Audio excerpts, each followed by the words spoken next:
একজন ইমাম বা খতিব বা দিনের কোনো দায়ীকে মোহাব্বত করতে থাকে, ভালোবাসে, মোহাব্বত করে, কিন্তু তার নিজের কোনো মাসআলার বিপক্ষে যখন যায় তখন এই হুজুর ভালো না। ঠিক না? তখন কি এই হুজুর ভালো না, অমুক হুজুর, অমুক পীর সাহেব, অমুক ব্যক্তি খুব ভালো, ভালো আলোচনা করে, ভালো কথাবার্তা বলে, ভালো মাসালা দেয়।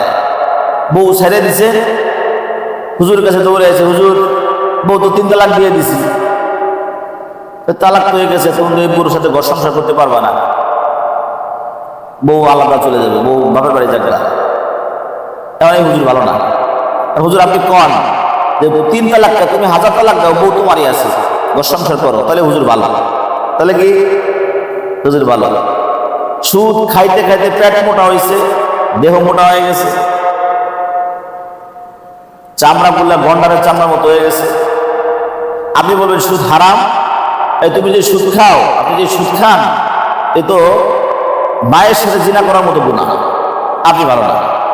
এই কথা বললেন গেলে, তাহলে সঠিক কথা বলতে গেলে, কোরআন হাদিসের কথা বলতে গেলে, কোরআন হাদিসের হুকুম আসলে, আল্লাহ পাকের হুকুম যখন আসে, কোরআন সুন্নাহ যখন সামনে আসে, আপনার আমার মন মতো না হইলে হুজুর ভালো না। এটা কার খাসলাত? আবু জাহেলের খাসলাত। কার খাসলাত? আবু জাহেলের খাসলাত। আর সাহাবায়ে কিরামের খাসলাত হলো কোরআন সুন্নাহ অনুযায়ী যখন যেটা আসবে, সামি'না আতা'না, শুনলাম মেনে নিলাম, এই অনুযায়ী আমল করব। শুনছি, আমল শুরু হয়ে গেছে। এটা কাদের খাসলাত? সাহাবায়ে কিরাম রাদিয়াল্লাহু তাআলা আনহুর খাসলাত। আর কাফের মুশরিকদের খাসলাত হলো কোরআন হাদিস যেগুলো বলবে এর উল্টো চলা, আর যে বলবে তাকে শত্রু মনে করা, যে বলবে কোরআন সুন্নাহর কথা তাকে শত্রু মনে করা এবং এর খেলাফ কাজ করা। এই অভ্যাসটা কাদের? কাফের মুশরিকদের। আবু জাহেল, উতবা, শাইবা, আবু লাহাবদের খাসলাত হলো এটা, বিপরীতমুখী হওয়া, এবং যারা এই ফতোয়া দিবে, মাসআলা দেবে, এদেরকে শত্রু মনে করা, এটা তাদের খাসলত ছিল। তা আমাদের এই জামানায় আছে না? এই জামানায় কি আছে?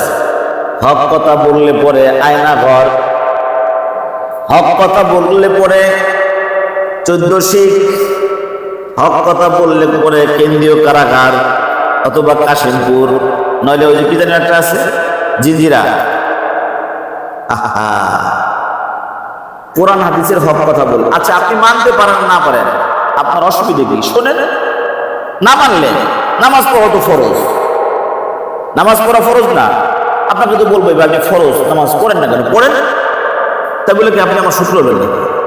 শত্রু হওয়া মানে এটা আবু জাহেল আর উতবা সাহেবার খাসলাত। এই খাসলাত পরিবর্তন করতে হবে।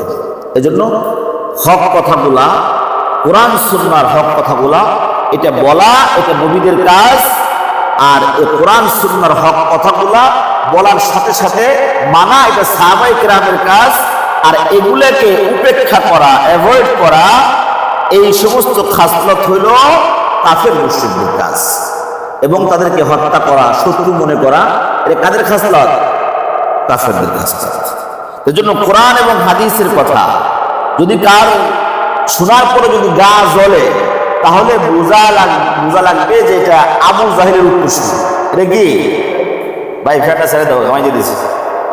আবু জাহেলের উত্তরসূরি। তাহলে আমাদের কেমন হওয়া উচিত? কোরআন এবং সুন্নাহ যখন আসবে, আমরা সামি'না আতা'না, আমরা শুনলাম এবং কি মানলাম। এটা সাহাবীদের খাসলত। মনে থাকবে না ইনশাআল্লাহ? আচ্ছা, গত তাফসীরে আলোচনা হয়েছিল হলো আল্লাহ রাব্বুল আলামিন কাফের মুশরিকদেরকে বলছে যে তোমরা যাদেরকে প্রভু মনে করো, যাদেরকে অভিভাবক মনে করো, তারাও তো এই আমি রবের কাছে ধরা, তারাও আমার কাছে প্রার্থনা করে, আমার কাছে সাহায্য প্রার্থনা করে, এবং তারা আমাকে সন্তুষ্ট করার চেষ্টা করে। তোমরা যাদেরকে প্রভু হিসেবে মানো, যে সমস্ত মূর্তি বলো, জিন বলো, দেবদানব বলো, যাদেরকে তোমরা অভিভাবক হিসেবে মানো, তোমরা তোমাদের রব হিসেবে মানো, খোদা হিসেবে মানো, তারাও তো আল্লাহ পাকের কাছে আল্লাহ পাকের কাছে তারাও সাহায্য চায় এবং আল্লাহ পাককে সন্তুষ্ট করার তারাও চেষ্টা করে।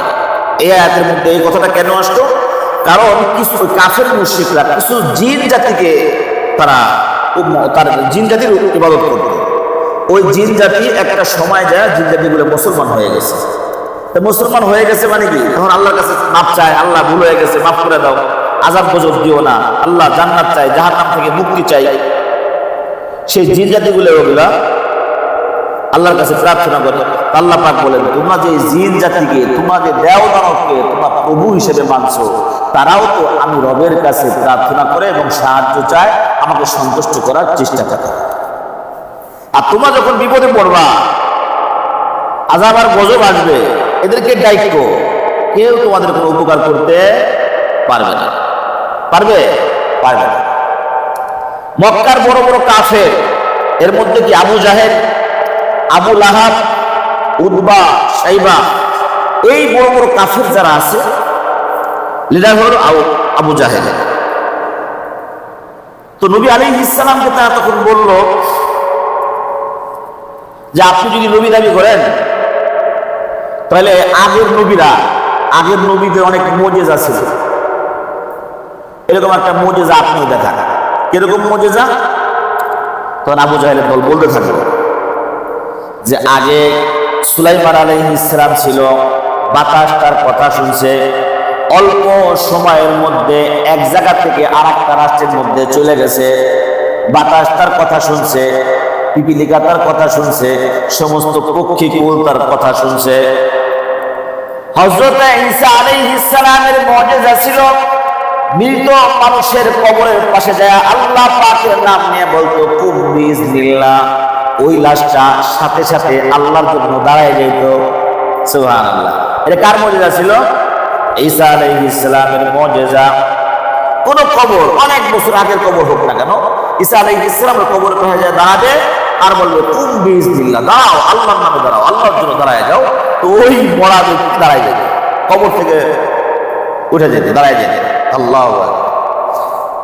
আবু জাহেলের দল বলতেছে ঈসা আলাইহিস সালামের মুজিজা ছিল হলো মৃত মানুষের সামনে যায় যে বলতো কুম বিইজনিল্লাহ, আর মৃত মানুষ দাঁড়ায় যেত।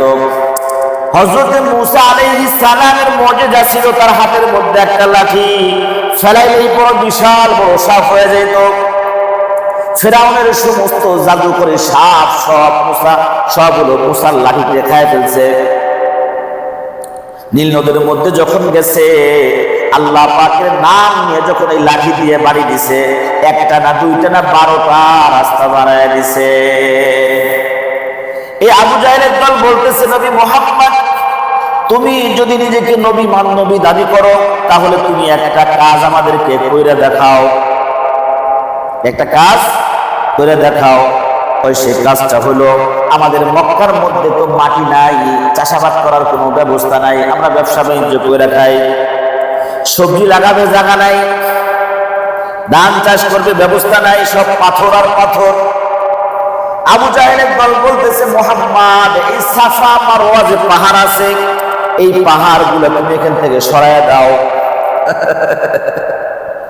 মক্কা কাবার পাশে সাফা মারওয়া পাহাড়, যে জায়গা হাজর আলাইহিস সালাম ইসমাইল আলাইহিস সালামের জন্য পানি তালাশ করছিল, এই পাহাড় থেকে দৌড়ে ওই পাহাড় 7টা চক্কর মারছিল, মনে আছে নি?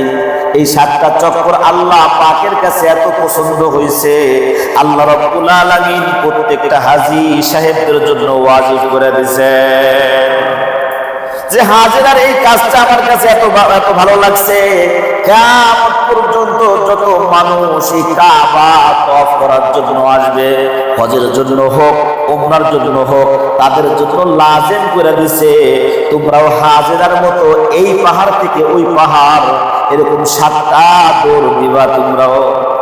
এটা কে অনেক করছে? আল্লাহ পাক করছে। সেই দুটো পাহাড় এখনো যদি একটু গোলায় গোলায় সুন্দর করে সিস্টেম করে রাখছে। তো আবু জাহেলের দল বলতেছে এই পাহাড়গুলো সরায় দাও, পাহাড়গুলো সরায় দাও, আমরা এখানে চাষাবাদ করবো, তুমি যদি নবী হতে দেখাও, আল্লাহর কাছে বলে কাজটা করে দাও। আবু জাহেলের দল আবার বলতেছে এটাও যদি তুমি না পারো বা না করো তাহলে একটা কাজ করো, এই সাফা আর মারওয়া পাহাড়টা সোনায় পরিণত করে দাও। দেখছেন নিগার, এই পাহাড়গুলো সোনা বানায় দাও, তাহলে আমরা ঈমান আনবো। কাফেররা বলতেছে তাহলে আমরা কি ঈমান আনবো। আচ্ছা, নবী আলাইহিস সালাম কথাগুলো শুনতেছেন, কাফেররা ওয়াজ করে নবী আলাইহিস সালাম শোনে। আল্লাহ রাব্বুল আলামিন জিবরিল আলাইহিস সালামকে পাঠায় দিলেন, যাও জিবরিল যাও, আমার নবীর কাছে যাও, যায়া বলো পূর্বের নবীদের অনেক জাতিদেরকে আমি ধ্বংস করছি, তারাও আল্লাহ পাকের নিদর্শন দেখতে চাইছিল, তাদেরকে আমি নিদর্শন দেখাইছি, নিদর্শন দেখানোর পরেও তারা অস্বীকার করছে, ঈমান আনে নাই, এরপরে আমি তাদেরকে ধ্বংস করে ফেলছি। আল্লাহ পাক জিবরিলে বানাইছে যে কাফের আবু জাহেলের দলকে বলো যে আগে যে নবী ছিল সামুদ জাতি, আদ জাতি, এদের জন্য আমি নিদর্শন পাঠাইছি। এরা চাইছে কি চাইছে? তারা বলছে وَآتَيْنَا ثَمُودَ النَّاقَةَ مُبْصِرَةً فَظَلَمُوا بِهَا। এই সামুদ জাতি হযরত সালেহ আলাইহিস সালাম নবী ছিলেন, হযরত সালেহ আলাইহিস সালামকে বলা হলো, এই সামুদ জাতি বলল আপনি যদি আল্লাহর নবী হন তাহলে আমাদের একটা নিদর্শন দেখান, একটা মুজিজা দেখান। কি মুজিজা দেখাবো?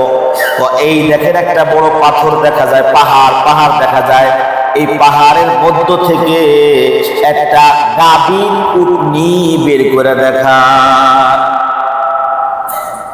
এই পাহাড়ের মধ্যে কি উটনি থাকে? এটা কি সম্ভব? আল্লাহ কাছে সম্ভব, বাকি এটা তো সিস্টেম না, এটা কি সিস্টেম না। ঈসা আলাইহিস সালাম বাপ ছাড়া হয়েছে, এটা কি এটা সিস্টেম ছাড়া আল্লাহ পাঠাইছে? সিস্টেম হলো বাবা লাগবে। দুনিয়ার সিস্টেম নাকি নিয়মটা কি? বাপ লাগবে, মা লাগবে, এখান থেকে একটা বাচ্চা আশা করা যায়।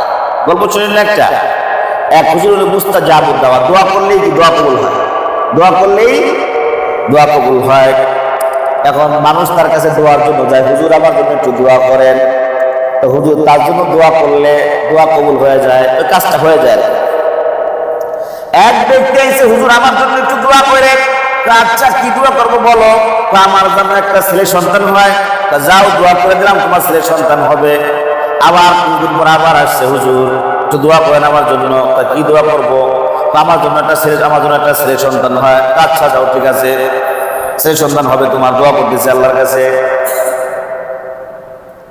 তৃতীয়বার যখন আবার আসছে, হুজুর আমার জন্য একটু দোয়া করেন।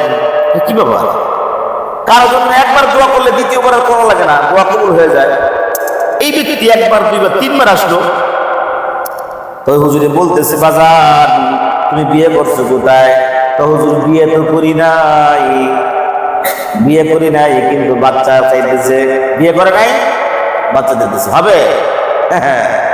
দোয়া কবুল। দোয়া করতে হবে কোন জায়গায়? গাছ লাগায়া, আল্লাহ এই গাছের মধ্যে সুন্দর সুন্দর ফল দাও, এই ফলগুলো খাবো আর তোমার নিয়ামতের শুকরিয়া আদায় করবো, বেশি বেশি ইবাদত বন্দেগী করবো। রিক্সা নিয়ে বের হইতে হবে আর আল্লাহ পাকের কাছে বলতে হবে, আল্লাহ রিক্সা নিয়ে বের হইলাম, তুমি ভরপুর কামাইয়ের মধ্যে তুমি বরকত দিয়ে দাও, আজকে যেন 2000 টাকা কামাই করতে পারি, তাহলে দিনের এই কাজগুলো করব। আমি এরকম একটা টুপি কিনবো, আমি দিনের কাজ করব, 5 ওয়াক্ত নামাজ কালাম করব, কালকে জুমার নামাজ যেন করতে পারি, এরকম দিনের ফিকির করব। রিক্সা নিয়ে বের হইতে হবে, চেষ্টা করতে হবে। বরকত দিবে কে? রিক্সাও নাই, কাজের কোনো ব্যবস্থা নাই, কোনো কিছু নাই। আল্লাহ তুমি বরকত দাও, আল্লাহ তুমি 2000 টাকার ব্যবস্থা করো। না, এটা সিস্টেম না। এটা কি সিস্টেম না। তুমি যে কোনো কাজ কর্ম করবা, ওই কর্মতে নাইমা বলতে হবে, আল্লাহ বরকত দান করো। তখন কি বরকত দিতে হবে। বিয়ে শাদী করার পর বলতে হবে, আল্লাহ তুমি আমাকে একটা দিনদার মুত্তাকি সন্তান দান করো, আল্লাহ পাক দিবে। বিয়ে না করে চাইলে কিন্তু কাজ হবে না, হবে নি? এটি ফিল্ডে নামতে হবে, চেষ্টা করতে হবে আর দোয়া করতে হবে। কি করতে হবে?